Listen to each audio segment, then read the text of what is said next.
ಹೆಬ್ಬುಲಿಕಟ್ಟಿಂದ ಒಂದು ಸಾಂಗ್ ಬಿಡುಗಡೆಯಾಗಿದೆ. ನಮ್ಮ ಚಂದ್ರಬಣ್ಣದಲ್ಲಿ ನಡೆದಿರೋ ಸೂಟು ಒಂದು ಸಾಂಗ್ ಬಂದಿದೆ, ಸಖತ್ತಾಗಿ ಬಂದಿದೆ. ಒಂದು ಬಾರಿ ನೋಡಿದ್ರೆ 10 ಬಾರಿ ನೋಡ ಅನಿಸುತ್ತೆ, ಅಷ್ಟು ಚೆನ್ನಾಗಿದೆ. ಟ್ರೆಂಡಿಂಗ್ ಅಲ್ಲಿ ಹೋಗಿದೆ ಅದು. ಯಾರ್ಯಾರು ನೋಡಿಲ್ವೋ ಸ್ವಲ್ಪ ಇದನ್ನು ನೋಡಿ.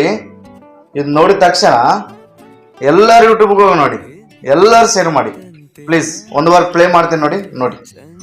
ಆಡು ಹಗಲಲ್ಲಿ ಚಂದ್ರ ಬಂದಂತಿದೆ, ಒಲವು ಜಾಸ್ತಿಯಾಗೋಗಿ ಪಾಪ ಹೃದಯಕ್ಕೆ ಭಾರ ಹೆಚ್ಚಾಗಿದೆ. ಹುಡುಗಿ ಕಂಡಿದ್ದು ನೀನು ಜೀವನ. ಈ ವಿಡಿಯೋ ನಿಮಗೆ ಫುಲ್ ಲಿಂಕ್ ಬೇಕಾದರೆ ನನ್ನ ಪ್ರೊಫೈಲಲ್ಲಿ ಹೋಗಿ, ಇನ್ಸ್ಟಾಗ್ರಾಮ್ ಪ್ರೊಫೈಲಲ್ಲಿ ಅಲ್ಲಿರುತ್ತೆ, ಕ್ಲಿಕ್ ಮಾಡಿ ಆರಾಮ್ಸೆ ಎಂಜಾಯ್ ಮಾಡಿ.